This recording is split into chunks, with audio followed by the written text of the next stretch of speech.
You're listening to the T21 podcast, brought to you by Down Syndrome Group of the Ozarks.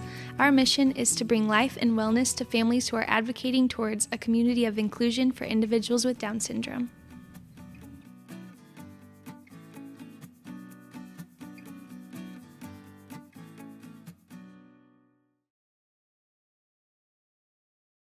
Hello and welcome to the T21 podcast. My name is Chloe Jones and joining with me today is Amy Bullard. Hello. And a couple special guests that I'll introduce in just a moment. But here on the T21 podcast, we explore topics that are relevant to the Down syndrome community in 21 minutes or less. And today we're going to be talking about navigating the holidays as a nonprofit. But first, I just wanted to invite you to send this to your friends, subscribe to this channel, share a like with it, and comment maybe suggestions you have for topics that we're going to cover in the future. Well, today we're going to be interviewing Scott Kirby and Sarah Vaca. Welcome. Thank you. They are what? I said thank you. They are a part of the Down Syndrome Group of the Ozarks, as you can see on Scott's hat, DSGO. DSGO actually has 3 employees, and it's Scott, Sarah, and I. So it's really fun to have you guys on today. Even though you've met Sarah before on the second episode, you can go see that and get to know her more. But did you guys want to talk a little bit about DSGO? Sure. Yeah. So Down Syndrome Group of the Ozarks, we exist to bring life and wellness to families who are advocating towards a community of inclusion for individuals with Down syndrome. So basically, what we try to do is resource families, bring families together that may be on the fringe, maybe doing life alone, and bring those families together to help resource each other with life experiences, different options, whether maybe healthcare or education. We say all the time, we try to learn as much as we can and resource and provide programming, but there's just not much like a mom sitting down with another mom saying, how did you navigate this? Or what did you do here?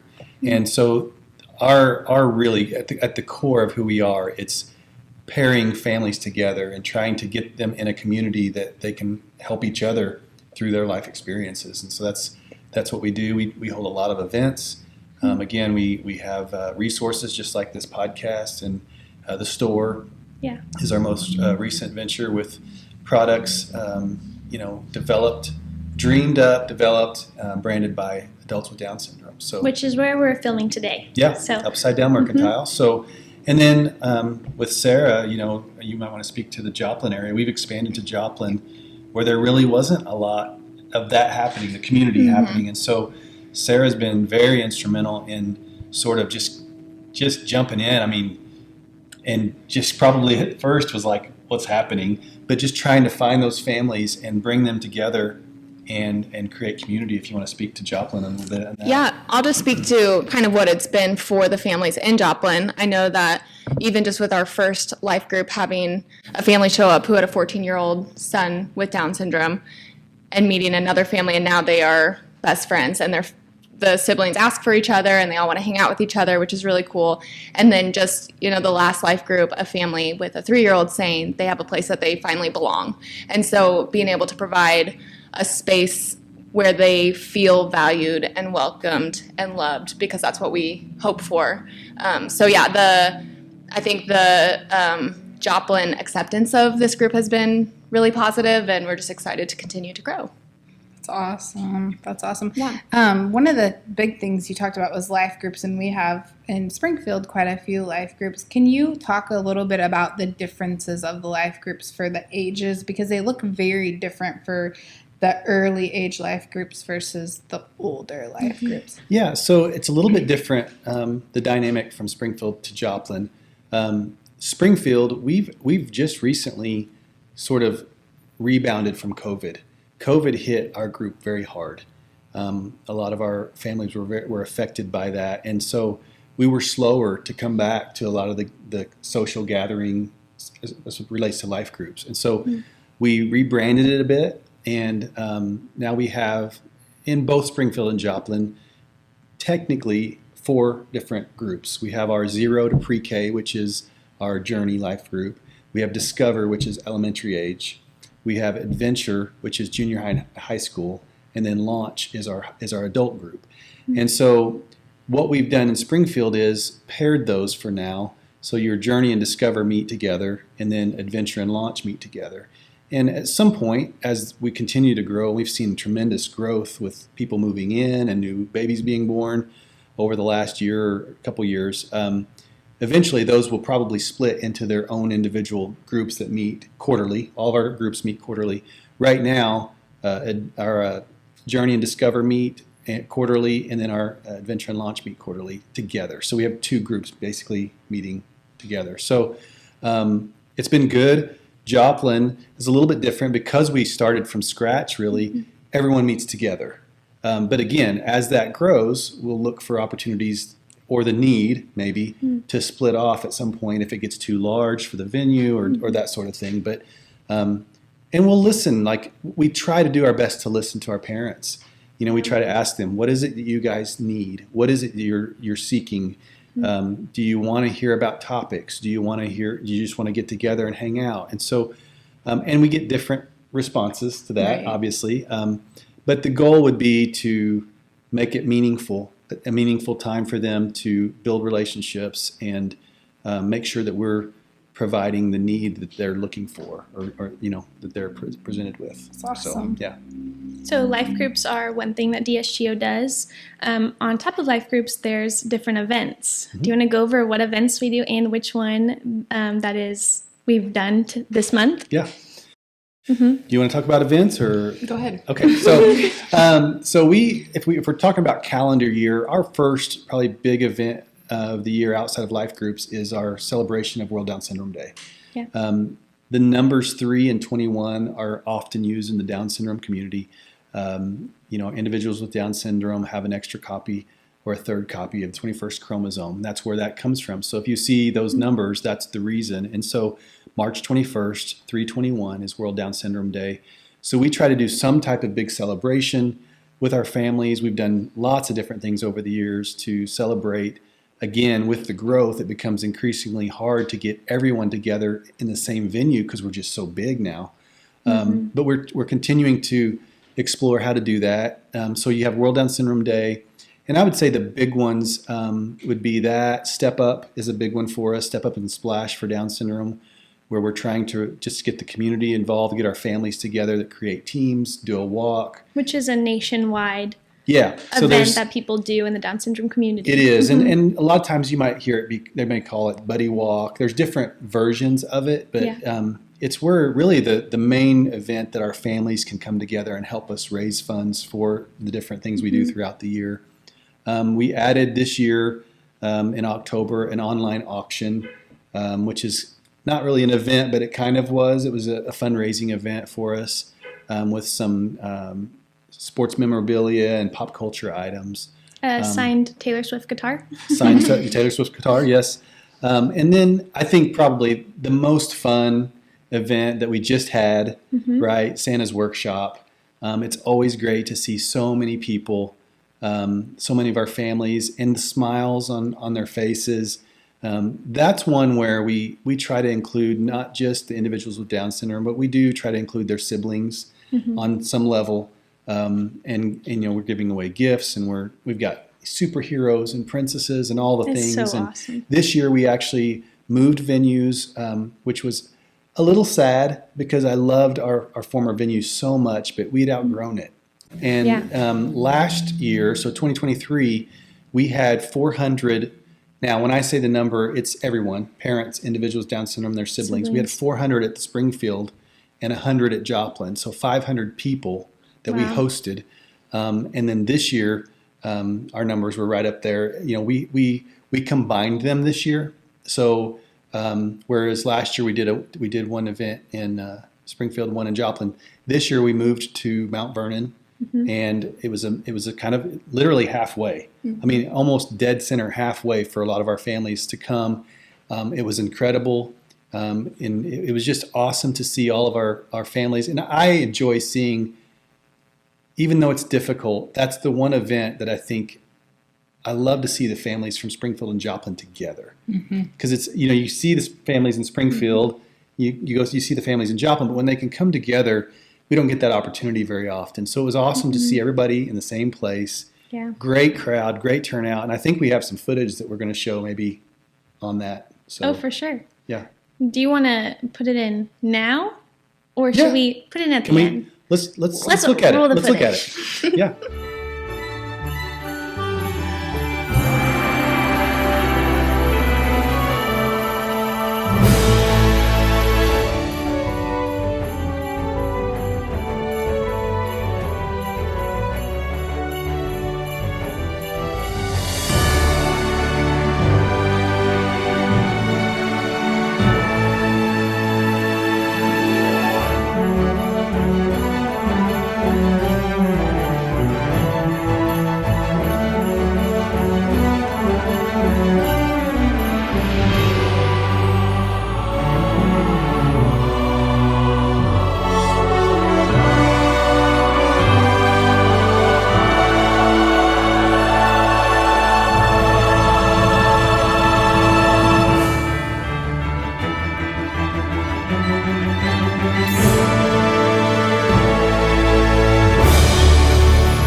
Footage. Yeah, it was a good day. That was a great event. It was a great day.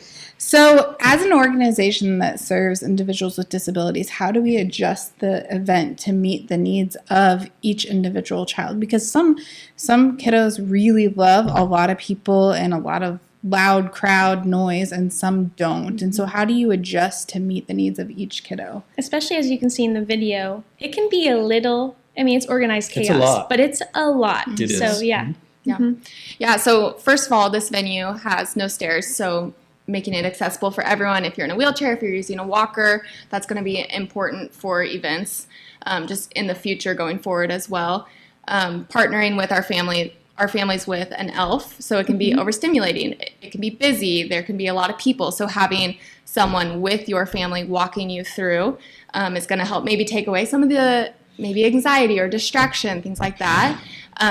We're also, making sure there's spots for our families to sit down if they need to take a break, step away, because again, the overstimulation, maybe there's lots of different sensory processing issues, things like that. So we want to make sure that we're catering to those needs. And then also making sure that our volunteers are aware and are trained up in what is going to happen. Everyone is on the same page, walking them through different examples of how, if there is something going on, how can we, best handle that and make those families feel comfortable during that event. That's awesome. Because what happens is a family walks in and an elf that has maybe never met that family gets matched up. So you have to learn very quickly kind of about the child and kind of what could set them off. And a lot of times the parents can kind of describe that very quickly. Or you can just, like we kind of explained to the elves, to kind of just read the room. Like look for those things that maybe you can just kind of guide them through. So yeah, really cool. Yeah, and we've had, I would say, really good luck with that dynamic. I mean, we work really hard to create a magical experience. So when they walk in, we want them to literally feel like they're at Santa's. It's not just a Christmas party. We want them to feel like they're truly at Santa's. I mean, there are elves, like everyone's in character. So as you saw from the video, right? Like everyone's in character. And I think it brings down some of that guard. As soon as they walk in, you watch their faces and they're just like, it's like a magical wonderland. Yeah, let's just go. No waiting in line. Run to the character. Yeah, so it's really cool to see and watch them engage in that way. And also, when we say like 500 people, we should also say that they're not all there at the same time, right? Like we have stages that they call. Yeah, so specifically with this year, we had 3 time slots, and I think in comparison to previous years, we would have 4 time slots in Springfield, 2 time slots in Joplin. So you're talking about 6 time slots cut in half and brought to one day as versus 2 different weekends. And you've got an army of volunteers now at one venue, one event that you can really take care of the families well versus trying to split them into 2 events. And again, we won't always maybe be able to do that. Again, we are continuing to see so much growth, and so we want to make sure that we navigate that growth in a way that keeps it personal for the parents and the families. But yeah, it was cool. This year worked out really well, and I think just the feedback from families, I think it was a good year. Yeah. I also want to give a shout out to volunteers, because we can't do any of the events or our life groups or anything like that without our volunteers dressing up in character, genuinely caring for our families. And so we are so thankful for all of our volunteers. And if you're interested in volunteering, please reach out, because it's a great opportunity to serve and get to know our families. Yeah, and you can reach out at the link below. You can email info@dsgo.life or visit our website at dsgo.life. So, yeah, I did want to say at Santa's Workshop, each child gets a present. So it is handpicked for them. We ask them what their interests are, what their age is, and then they're given a present from Santa. So what we do with that is DSGO does funding to pay for those presents. How do you do funding throughout the year to plan for Santa's Workshop, because it is free to families? Yeah, we try our very best to make everything we do free for our families. Our families go through a lot. And a lot of the things we take for granted every single day, our families are making trips to specialty doctors in St. Louis or Kansas City. They're dealing with medical issues. They're navigating the education, and that's a whole thing on its own, as you've talked about and know too well. Our families just they go through enough, and one of my personal goals is to just create some solace for them for a little while, whether it's through life groups or an event or a Santa's Workshop.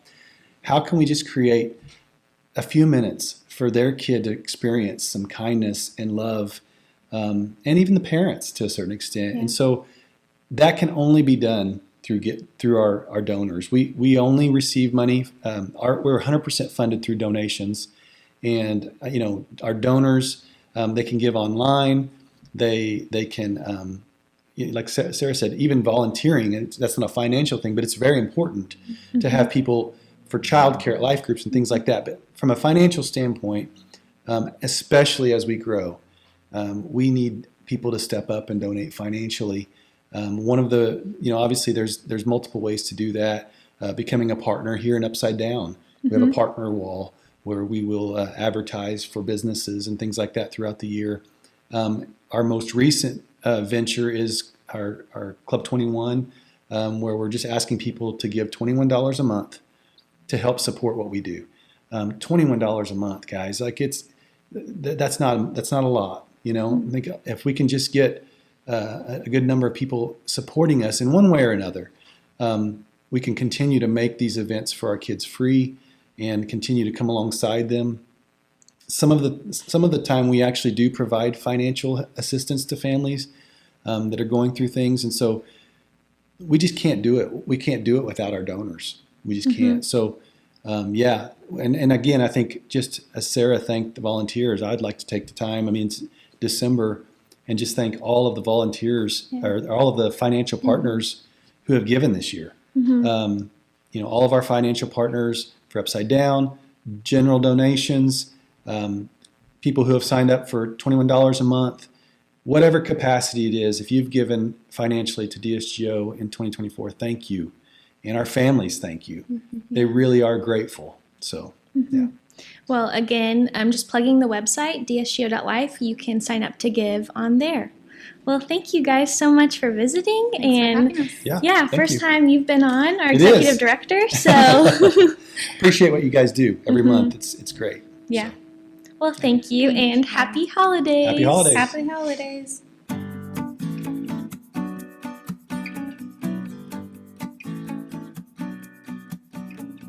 If you would like to learn more about Upside Down Mercantile, you can go to shopupsidedown.com or visit us on Commercial Street in Springfield, Missouri.